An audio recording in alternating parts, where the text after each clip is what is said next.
Now to Ondo State, where President Bola Tinubu has described former Governor of Ondo, Rotimi Akeredolu, as a fearless soldier and advocate of his people.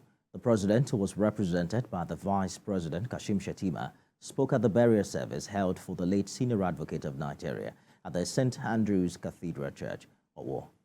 In attendance were governors of Lagos, Oyo, Ogun, Osun, Ekiti, and Delta states, among other dignitaries.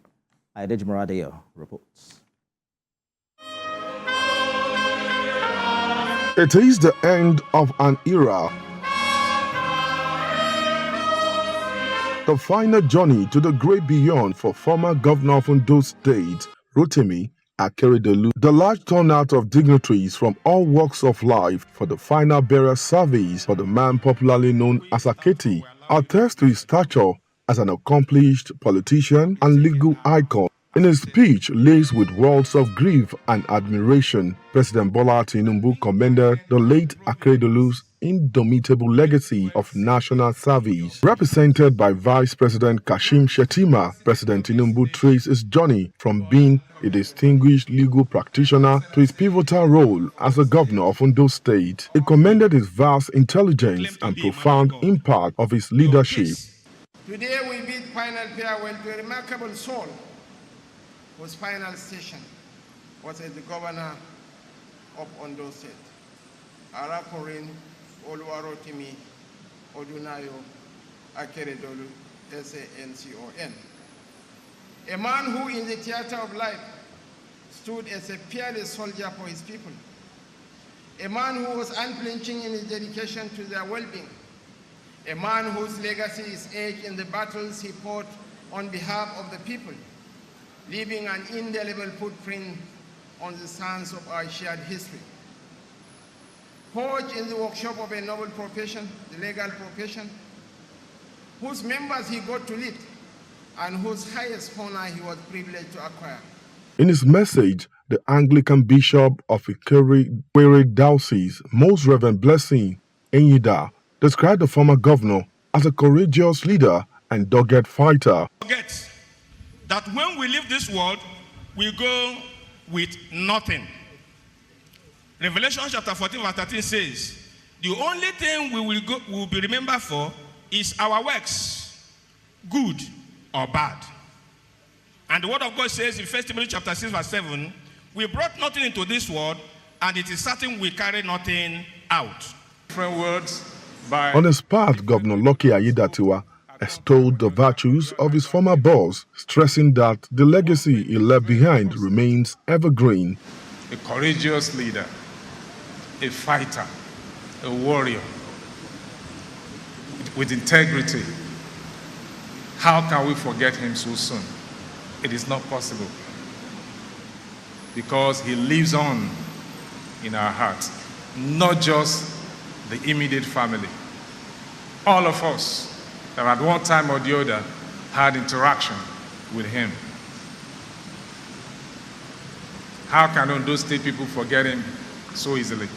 Former Governor Rotimi Akeredolu died on the 26th of December 2023 at the age of 67 after a protracted battle with cancer. He will be greatly remembered for his role in the creation of Amotekun Corps for Southwest security. Aiyedatiwa, TVC News, Owo. Ondo State Governor Lucky Aiyedatiwa joins me now on TVC News at 10. Your Excellency, thank you for talking to us tonight. Thank you for having me. 2 public holidays and a long list of events to mark the burial rites of the former governor. Having worked with him as deputy in the past 3 to 4 years thereabout, what would you say stands him out as a leader, and how do you think he will be remembered in Ondo State? The late governor, no doubt, stood out, because he's no more right now, as a governor in Ondo State that cannot be forgotten easily. For one thing, he's known for walking his talks. That's why he was nicknamed Mr. Talk and Do. Whatever he says is what he does. Now, his intervention in the various sectors of the society in Ondo State, they are all there for all to see. So he stood out in the area of industrialization, education, infrastructure, and the one that he's known with that most people refer to, the Southwest Security Network, the Amotekun cause. These are legacies that he has left behind that we cannot forget so easily in Ondo State. Talk to us about how much support you got from the federal government and brother governors to give the former governor a befitting burial. Yeah, the government, the federal, the president of the Federal Republic of Nigeria, President Bola Ahmed Tinubu GCFR, gave us so much support, encouragement from the time when he was sick and during time when the state was in a bit of crisis because of some political reasons. He was there for us, to talk to us, to counsel every one of us, and even in death, today as we are laying the remains of the governor to rest, he sent a representative in the person of the Vice President of the Federal Republic of Nigeria, His Excellency Senator Kashim Shettima, GCON, to represent him. That is physical support. And he has given us moral support in every way, in every way. The governors, they were all, we have a lot of governors that came in today in their tens, almost 20 serving and former governors were in attendance to pay the last respect to their former colleagues. And they also support financially. So it's a support all the way from both the federal government and the state governments. I hear you, Governor. There are concerns, however, about the legacy of the former governor. What is the fate of the uncompleted projects, for instance, the former governor left behind in the remaining 9 months of your administration, which happens to be an election year? Let me quickly say this, that don't forget that I'm also part of the government before his demise, and I now become the governor of Ondo State. It has been a joint decision. All the projects that he started that he has not been able to complete before his demise, it's still the same administration. The only thing is that we have a transition in between. And because I've always been part of the administration, all the projects that he started will be completed.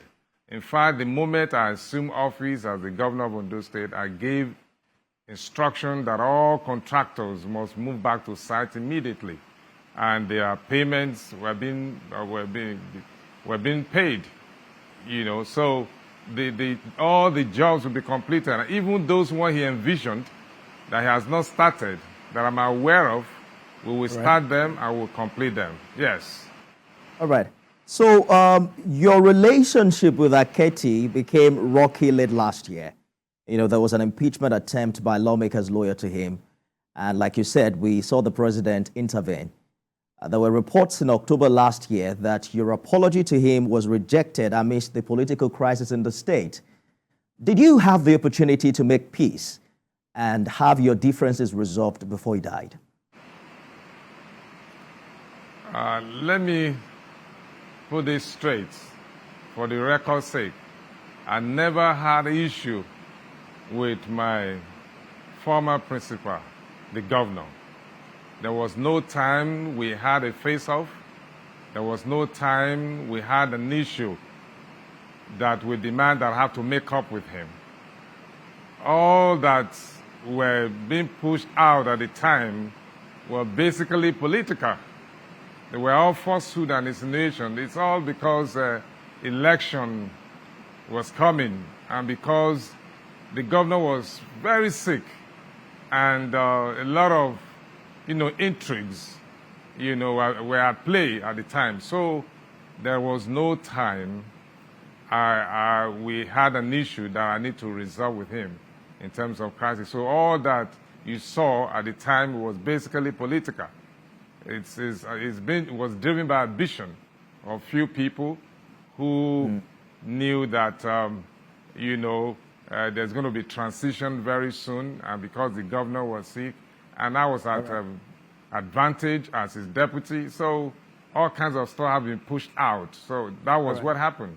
So there was no crisis. And that, if you see from the way the burial was conducted, you will know that there was no sign of any form of crisis or acrimony or bitterness anywhere.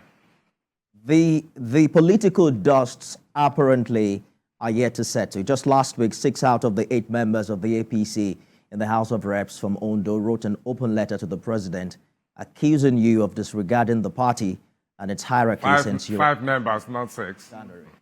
All right. Whatever the number is, there was an open letter to the president. They added that you have been working with the political enemy of your predecessors, whatever that means.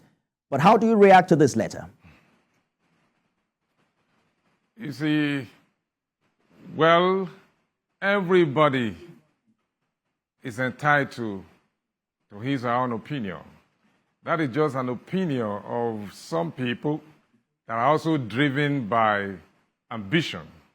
If you look at the profile of those 5 members of the Federal House of Representatives that came together, they have their different candidates, or rather aspirants, that they are supporting, towards the forthcoming election. For example, one of them is actually an aspirant. So what do you expect from an aspirant? So you want to say something to demarcate somebody who is having, a great advantage. One other one is a campaign director general of campaign of another aspirant. So all of them, they have their own ambitions of who they want to succeed, to be governor, So that is a progressive position, really. And the party has actually responded, the party at the state level, that there was no crisis in the party. They are not at loggerhead with me as the governor. We are working together. The party and the government, we are working together. We are one. So Mr. Governor, there is no crisis in the party at all.